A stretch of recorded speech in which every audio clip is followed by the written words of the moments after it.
The night sky of Verelion Prime shimmered with falling lights. To the people below, it looked like a shower of silver tears streaming across the upper atmosphere. But the Verelians knew better. Those were not stars. They were enemy ships. The Krell Dominion, a machine-like race from beyond known space, had returned. Their ships were black and sharp, moving with cold precision. They did not speak. They did not negotiate. They only consumed. For months, the Galactic Union had fought them across dozens of systems. Every fleet sent to stop the Krell was erased from the stars. The Union's admirals, wise and proud, began to lose hope.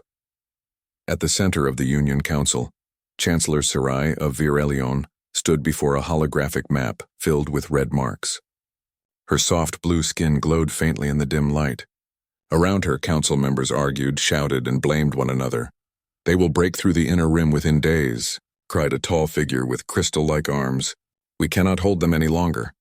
Then we must evacuate." Another voice shouted, "Evacuate where?" Sarai snapped. "There is nowhere left to run." The room fell silent. Everyone looked at the growing red lines that represented the Krell fleet spreading like fire. Finally, the old archivist Loom spoke, his voice weak but steady. "There is one option," he said, "but it is forbidden." Sarai turned toward him. "Speak, Loom." He hesitated, his thin fingers trembling. "We can call for help. From the Deathworlders." A wave of unease filled the chamber. Someone whispered, "Humans?" as if saying the word might bring danger into the room. The Deathworlders. The humans of Sol, a species that had grown on a planet too hostile for most life, a place of storms, quakes, beasts, and endless struggle. Their world had shaped them into something powerful, unpredictable, and feared. For centuries, the Union had kept its distance from them. The last time humans joined a war, they changed the galaxy's balance forever. Many still remembered the stories of burning suns, shattered moons, and impossible victories. "They are unstable," said one counselor, shaking his head. "They bring destruction wherever they go." "Destruction is already here," Sarai replied quietly. "If the Krell reach our homeworlds, none of us will remain to worry about the cost." Silence followed again, heavier than before. Finally, Sarai took a deep breath. "Send the signal," she said. Across the galaxy, in the deep void beyond the Union's borders, the signal traveled. It crossed through nebulae, dust clouds, and ancient relay stations until it reached a dark region marked only as Sector Humanas. There, orbiting a red dwarf star, a massive station watched over a cluster of planets and shipyards. Its name was the Bastion, home of the Terran Defense Fleet. Inside the command room, Admiral Isaac Hale stood before a transparent display, his face calm but sharp. He was old for a human, gray hair, lined face, eyes that carried too many battles. A young officer turned toward him. "Admiral, we've received an encoded distress signal. Galactic Union Priority Level 1. Hale frowned. "The Union?" He hadn't heard from them in decades. "Play it." The message flickered to life, a projection of Chancellor Sarai, her voice filled with both strength and fear. "This is Chancellor Sarai of the Galactic Union. We face extinction at the hands of the Krell Dominion. Our fleets are gone. Our worlds are burning. We ask for your aid. Humanity once fought them before. We beg you, help us." The room went quiet. Hale crossed his arms, deep in thought. "The Krell," he muttered. "I thought they were gone." Another officer spoke. "Sir, the Krell wiped out 3 sectors last month. If the Union falls, the path to human space opens next." Hale nodded slowly. "So the war comes to us again." He looked at the flickering stars on the map, then gave a small smile.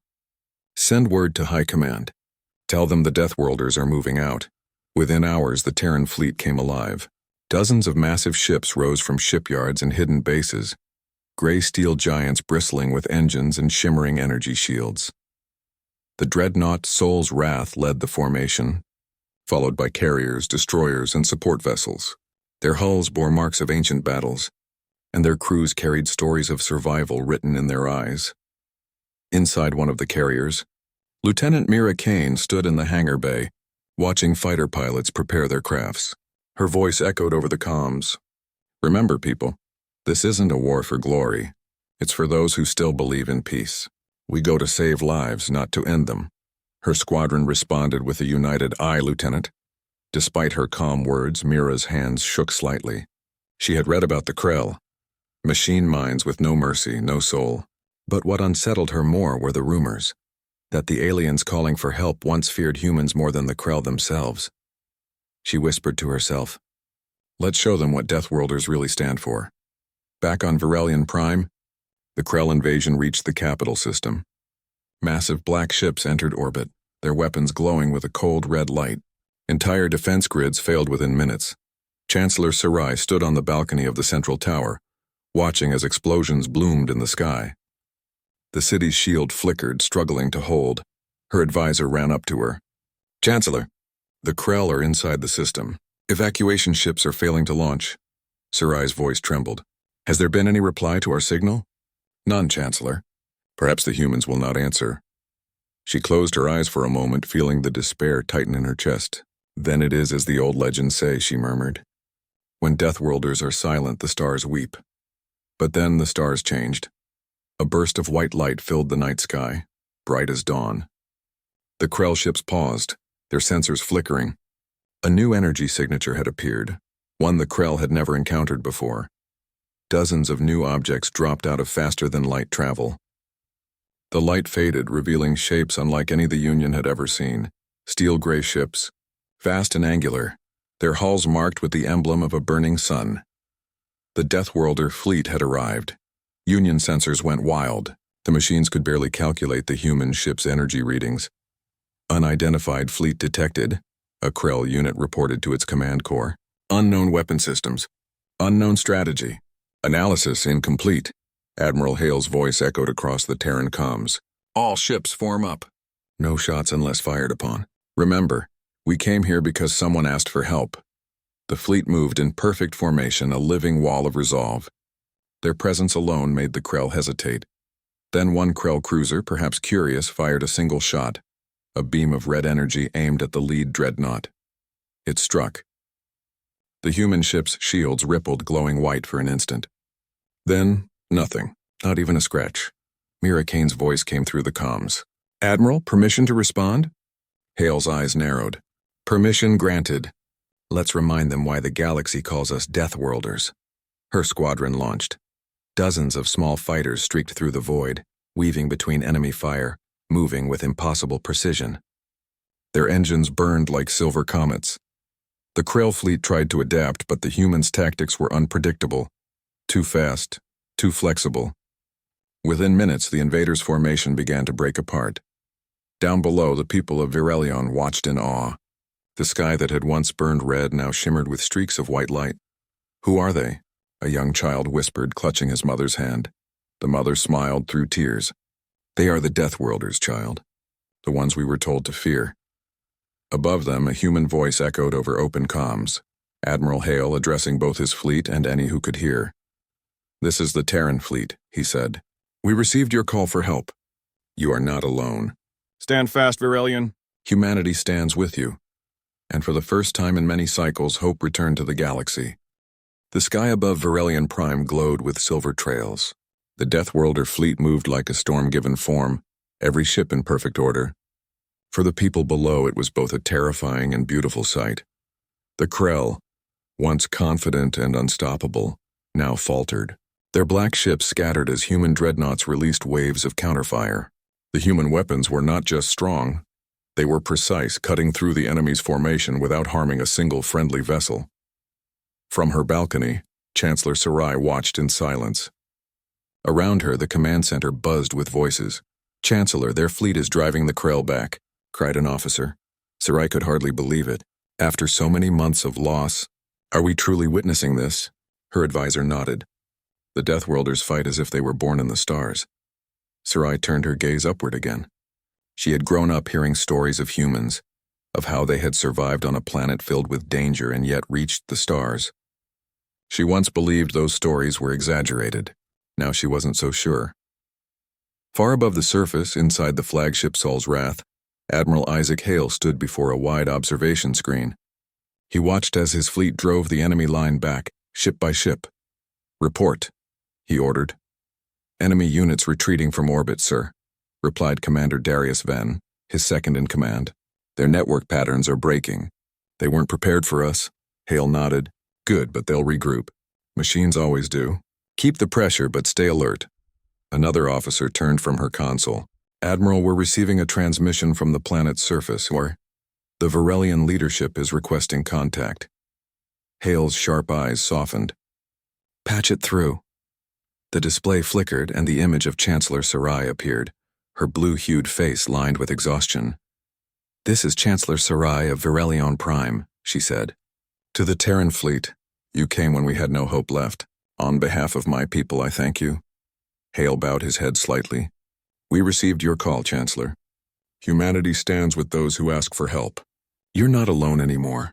Her eyes glistened. Our defense systems are gone. Our cities are in ruin. Will your fleet stay long enough to defend us? Hale answered calmly. As long as we're needed. For the first time in many cycles, Sarai smiled. Then perhaps the Union still has a future. Below the command deck in the hangar of the carrier Hope's Edge, Lieutenant Mira Kane and her pilots returned from their first mission. The moment she stepped out of her fighter, a group of technicians applauded. Mira removed her helmet, her hair damp with sweat. Save the cheers, she said with a grin. We just survived the first wave. There'll be more. Her friend pilot Aaron West laughed. Still, it felt good, didn't it? Flying again, fighting not for territory but to protect. Mira nodded. Yeah, it did. She walked to the edge of the hangar, looking out through the force shield at the planet below. The glowing oceans and green continents looked peaceful despite the chaos in orbit.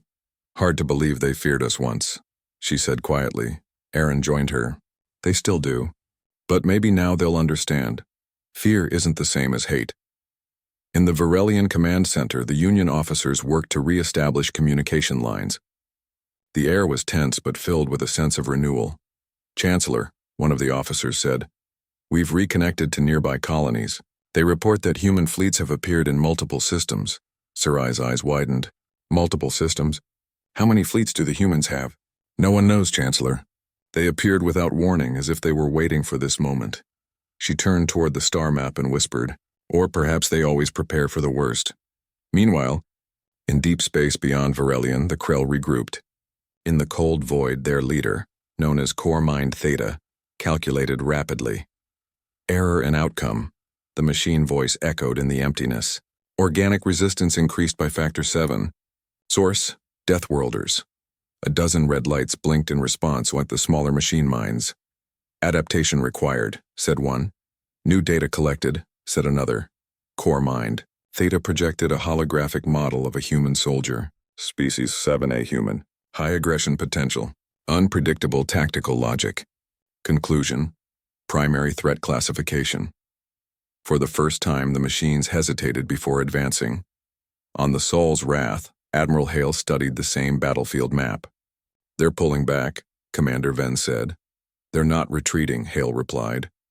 They're learning. The Krell never give up. They'll come again.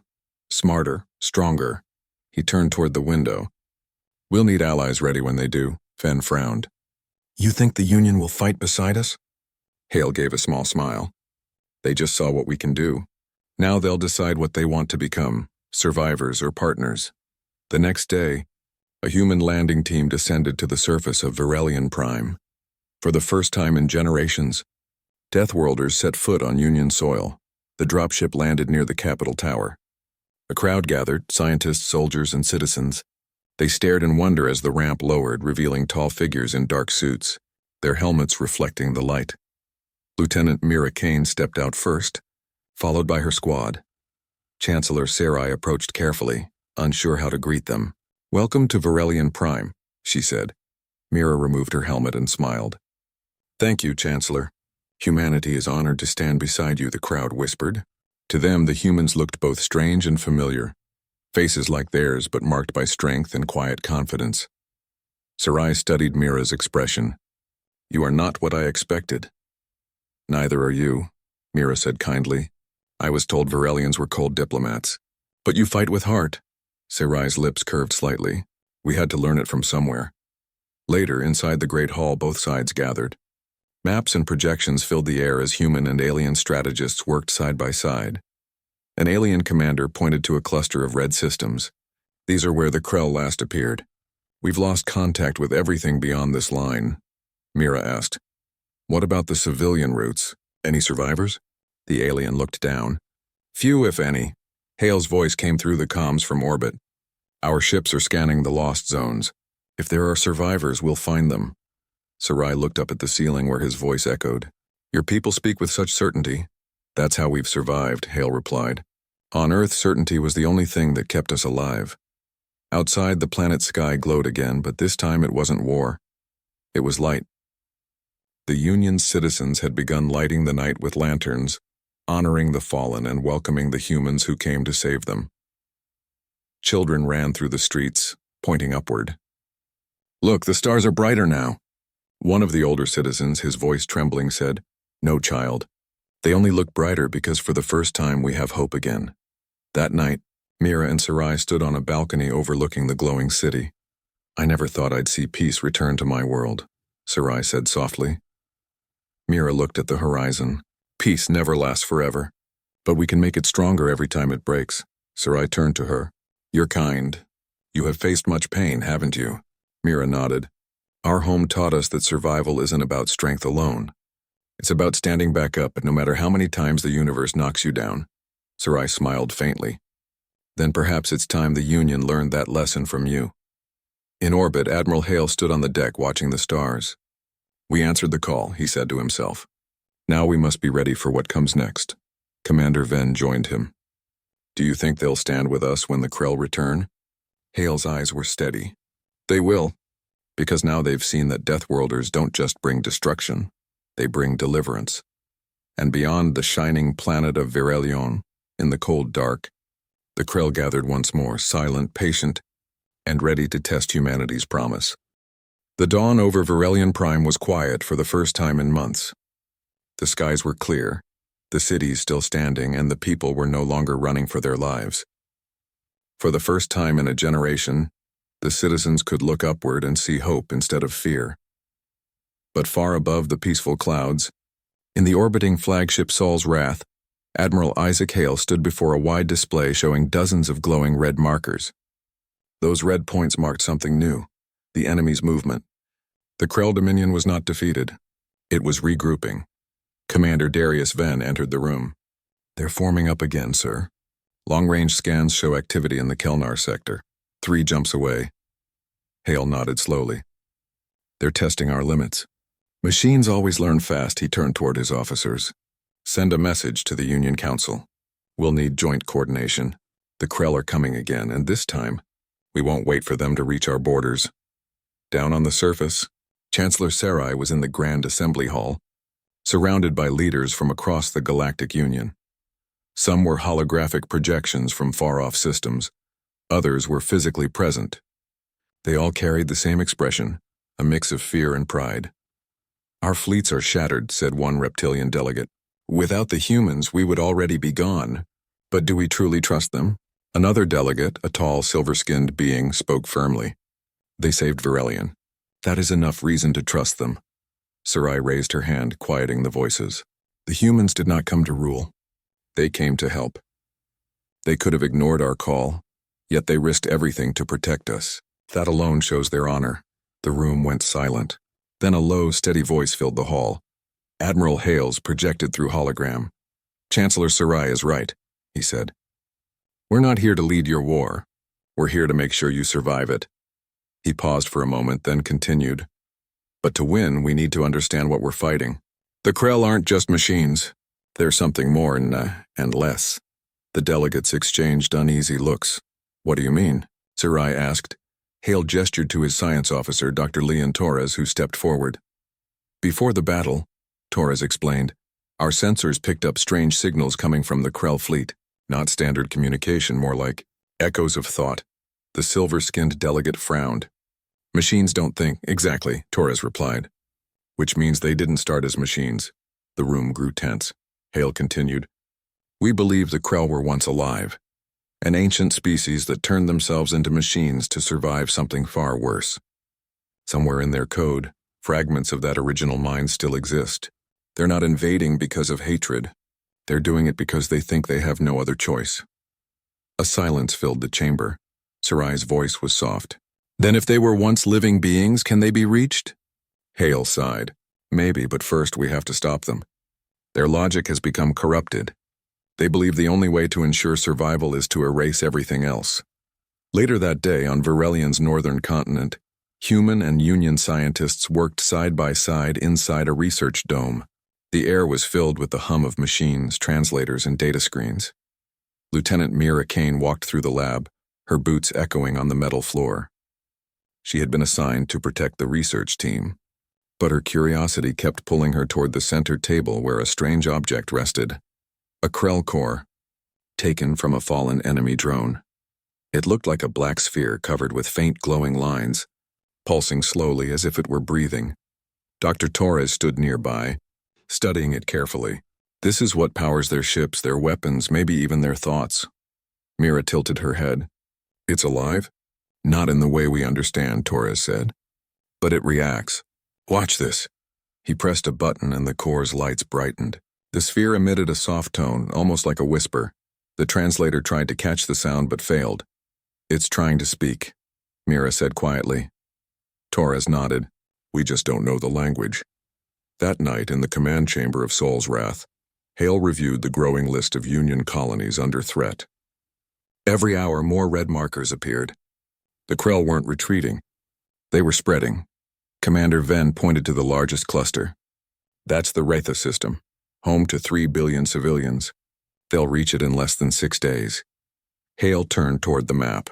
Then we don't wait. We strike first. An offensive, sir? Yes, we take the fight to them. The next morning, the fleet prepared. Union ships began forming alongside human dreadnoughts. For many Union pilots, it was the first time they'd fought side by side with Deathworlders. In the carrier hangar, Mira briefed a group of mixed pilots, some human, some alien. Our goal is to slow their advance. Remember, teamwork. Don't think of who's from which world.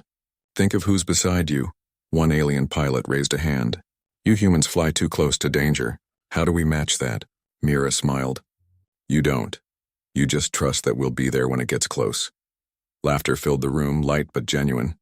It was the sound of unity forming in real time. As the joint fleet departed, the space around Virelion shimmered with light. Hundreds of ships jumped to faster-than-light travel, vanishing into streaks of white.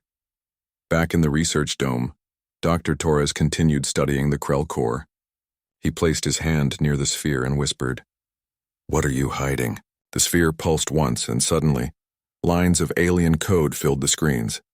The translation system flickered to life. Words formed, strange, broken, but clear enough to understand. We remember the end. We remember the fire. We rebuild to live. You consume as we once did. Torres froze. It's talking. He quickly recorded the data and sent it to Admiral Hale. Meanwhile, in deep space, the joint fleet reached the Wraitha system. They exited warp to find an enormous Krell formation already waiting. Hundreds of black ships formed a vast circle, guarding something in the center, a structure the size of a moon. On board Sol's Wrath, Hale stared at the image. What in the stars is that? Sensors tried to read it, but the data came back blank. It's not metal, Venn said. It's something else. Torres' message arrived at that exact moment. Hale opened it, reading the translated lines. His face grew tense. They're not building weapons, he whispered. They're building a new world and a place for their kind to live. Venn blinked. You mean the Krell are trying to survive, not conquer? Hale nodded slowly. Yes, but their way of surviving will destroy everyone else in the process. As the fleets faced one another, the void between them glowed with tension. No one fired first. It was as if both sides were waiting, listening.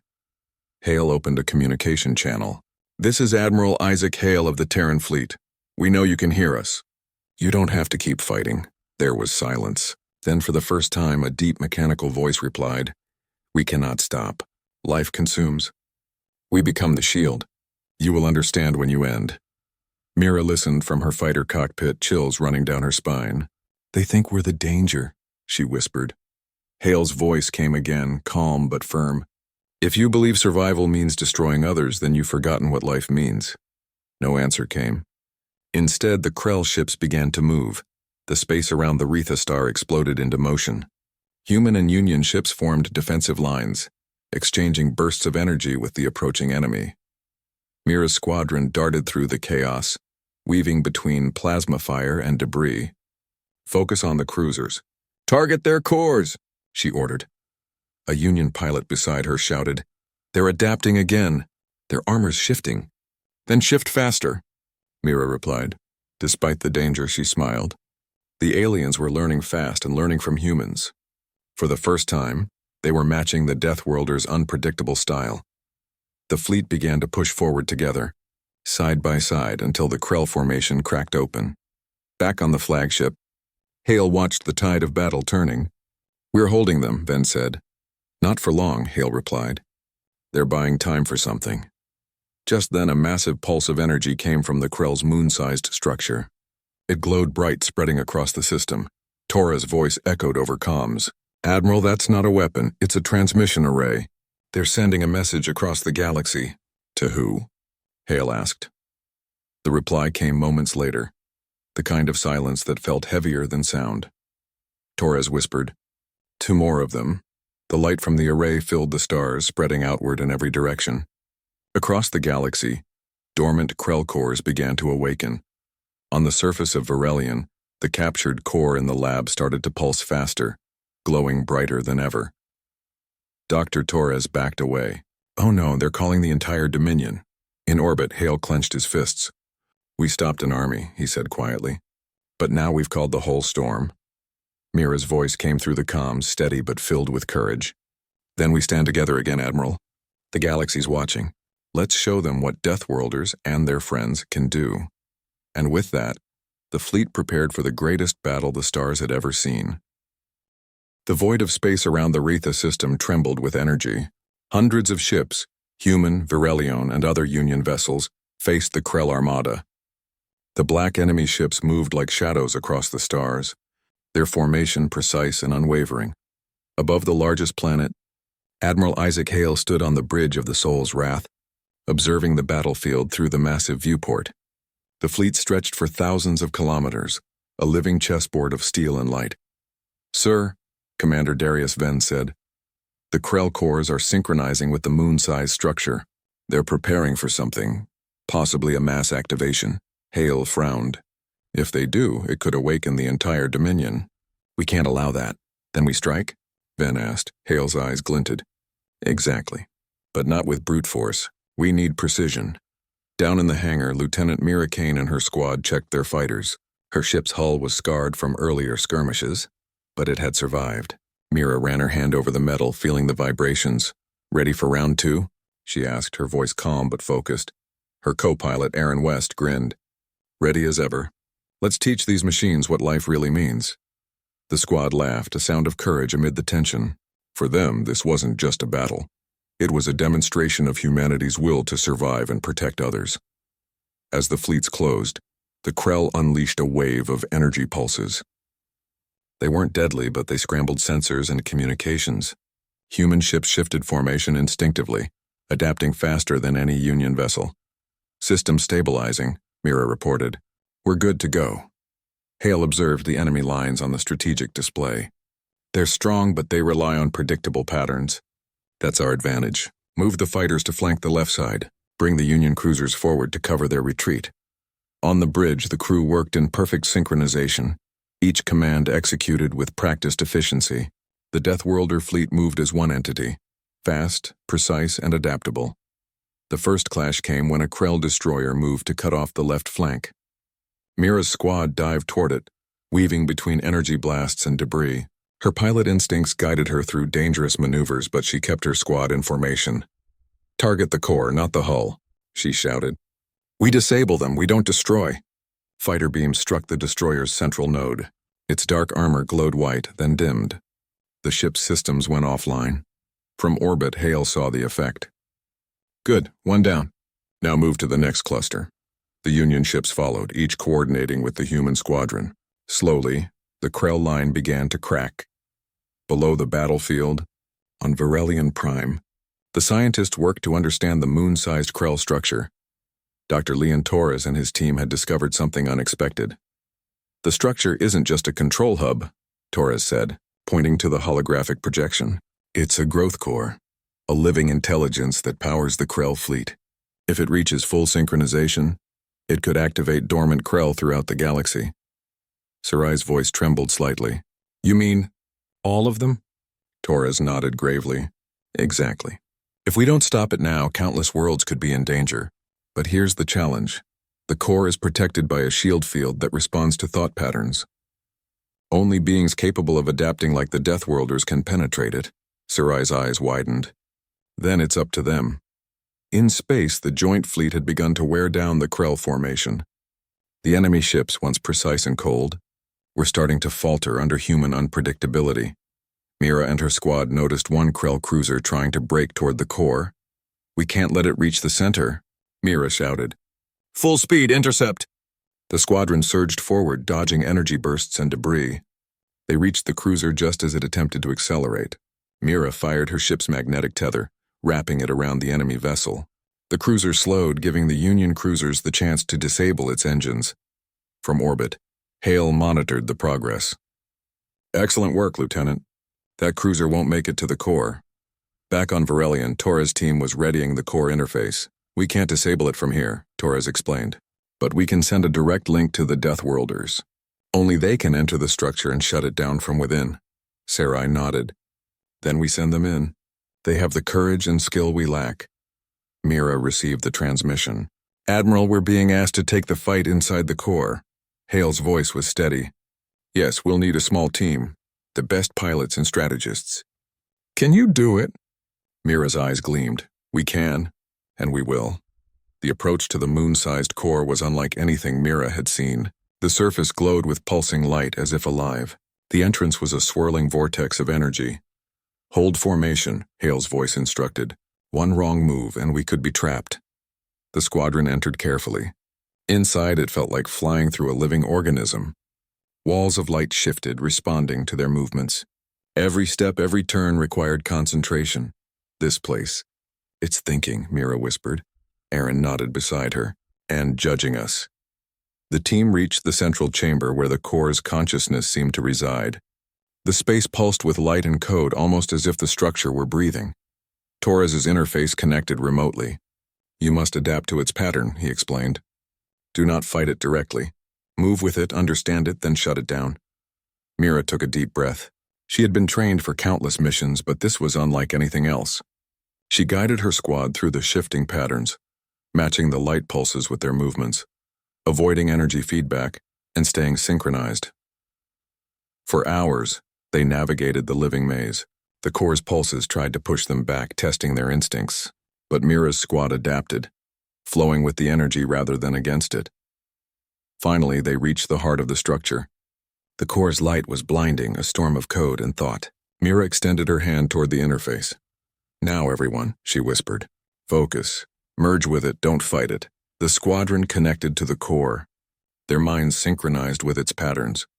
For a tense moment, it felt as if they were part of the Krell, sensing every machine, every movement, every plan. Then Mira acted. She guided the core to understand the human intention. Survival without destruction. Slowly, the structure's pulses began to slow. The aggressive patterns faded. The core adapted to the new logic. Outside, the fleet felt the change. Energy bursts from the Krell ships slowed. The enemy formation hesitated. One by one, the ships shut down, no longer controlled by the corrupted core. In orbit, Hale watched the transformation. It's working, he said softly. On the planet, Sarai's team observed the moon-sized structures glow dim. The Krell cores on the planet and in orbit powered down. Silence filled the system. The Varelians cheered. Humans and aliens alike celebrated, not for destruction, but for victory achieved with understanding and courage. Mira stepped out of her fighter, exhausted but smiling. Aaron clapped her on the shoulder. You did it, he said. She shook her head. We all did it. Humanity alone didn't save the galaxy. We worked with them, not against them. Later, in the grand hall of Varelion Prime, Chancellor Sarai addressed the gathered crowd. The Deathworlders came when hope was gone. They taught us that courage, intelligence, and unity can defeat even the greatest of threats. They did not conquer us. They did not destroy. They stood with us. Applause filled the hall. Mira and her team watched from the balcony, proud but humble. Hale spoke quietly to Sarai. This is only the beginning. The galaxy is vast and the Krell were just one danger, but now you know that humanity will stand with you when others cannot. Sarai smiled. Then perhaps we can finally look to the future without fear. And for the first time in many cycles, the stars over Verelion Prime were truly peaceful. The calm after the storm felt almost unreal. Across the Retha system, ships drifted quietly, no longer in battle formation but in orderly ranks. Human pilots floated through their cockpits, their faces still marked by exhaustion, yet shining with relief. The Krell fleet, once a looming threat, had powered down. Their ships hovered lifeless, no longer hostile but alive with faint energy pulses, a reminder of what they once were. The galaxy had witnessed what humans could do, not with fear or anger but with courage, strategy, and unity. On Verelion Prime, the skies glowed with celebration. Citizens poured into the streets lighting lanterns and waving banners in honor of their new allies. The Deathworlders were no longer strangers or legends, they were heroes. Chancellor Sarai walked through the crowd, her blue skin reflecting the golden light of lanterns. Children ran up to her, pointing toward the stars. "Are the humans still out there?" one asked eagerly. Sarai knelt, smiling warmly. "Yes, they are watching over us even now. And they have shown us that courage comes in many forms, in thought, in action, and in heart." A parent whispered to another. "For the first time in generations, I feel safe." Above the planet, the Terran fleet prepared to depart. Admiral Isaac Hale stood on the bridge of the Sol's Wrath, observing the peaceful world below. Commander Darius Venn approached. "Admiral, the Krell fleet is completely neutralized." No signs of immediate threat, Hale nodded. "Neutralized, yes, but not gone. The Dominion could return someday. That is why we remain vigilant. Humanity's duty is not just to fight, but to prepare, to ensure that others can survive without fear." Mira Kane joined him, still in her flight suit, hair damp and eyes bright with satisfaction. "Sir, the squadron is ready to return home." Hale looked at the planet one last time. "We've done more than save a world. We've built a bridge between species, and that is the most important victory of all." Down in the research dome, Dr. Leon Torres examined the deactivated Krell core. Its pulses were slow, rhythmic, almost peaceful. "Admiral Hale was right," Torres said softly. "It didn't want war. It only wanted survival." Sarai approached him. "Can it live alongside us now?" Torres nodded. "Yes, it has adapted. The Deathworlders helped it understand life beyond destruction. The Krell, in a sense, have a chance to evolve once more, but this time with balance." Sarai smiled faintly. "It is a new beginning, then, for all of us." The next day, in the Grand Hall of Verelion Prime, leaders from across the Galactic Union gathered. They came not only to celebrate the humans but to discuss the future. Chancellor Sarai stood at the podium, her gaze sweeping across the assembly. "The events of the past cycles have taught us a lesson. Survival is not enough. We must grow, adapt, and work together. The humans who saved us have proven that strength is more than force. It is intelligence, courage, and compassion combined." Applause filled the room. Hale, Mira, and the other human leaders watched quietly, accepting the gratitude without arrogance. A young Verelion diplomat stood. "Chancellor, will the humans return to aid us if the Dominion ever comes back?" Sarai turned to Hale. "Admiral." Hale's eyes reflected quiet resolve. "If the galaxy calls again, humanity will answer. But we also leave knowledge, training, and strategy. You will not be alone again, and you will not be helpless." Outside, the city of Verelion sparkled under twin moons. Children played along streets that had been scarred by war, now repaired. Lanterns reflected in calm rivers, and for the first time in cycles, people slept without fear of invasion. Mira walked through the city alongside Aaron West and their squadron. Citizens came up to them offering small gifts, flowers, food, and tokens of gratitude. Mira smiled warmly. This is why we fight," she said softly. "To protect moments like these." Aaron nodded. "It's what we've always fought for. Not to conquer, not to destroy, to make sure life continues." In orbit, Admiral Hale convened a final meeting with the fleet captains. "The galaxy is watching us," he said. "Deathworlders have earned their place not through fear, but through action. Let this be known. Humanity does not arrive to conquer, but to protect, to defend, to give hope where hope seems lost." A counselor from another Union species raised a question. Admiral, will humanity stay in our systems? Hale smiled. We will assist when needed. But the greatest gift we leave is the ability to survive and defend yourselves. Cooperation is stronger than dependence. As the fleets prepared to depart, the stars around Varelion shone brighter than ever. The Krell cores, now pacified, emitted soft pulses of light, a silent acknowledgement of the humans' guidance. Mira watched from her fighter's cockpit. It's over, she whispered. For now, Aaron laughed softly. Until the next adventure, Lieutenant, Mira smiled. Until the next adventure. Back on Varelion Prime, Chancellor Sarai addressed the people one last time. Today, we celebrate the courage of humanity. But let us also celebrate ourselves, for learning to trust, to unite, and to hope. The galaxy is vast and there will be challenges, but together, we are stronger than any threat. The citizens cheered, lanterns lighting the night sky. The glow stretched into orbit, reaching the stars themselves. Children pointed upward. The humans did it, one shouted. Yes, Sarai said softly, holding the child's hand. And so can we. So can we all. Weeks later, the Deathworlder fleet returned to human space. Reports of their actions spread across the galaxy. Stories of courage, strategy, and cooperation became legends. Scientists studied their tactics, diplomats shared their methods of unity, and ordinary citizens looked up at the stars with renewed faith. Humanity had done more than save a species. They had changed the galaxy's perception of themselves. The word Deathworlder, once feared, now carried a new meaning: courage, resilience, and hope. On Earth, children gathered around star maps and models of human ships. They learned of distant worlds, the Krell Dominion, and the brave humans who ventured across the stars to defend others.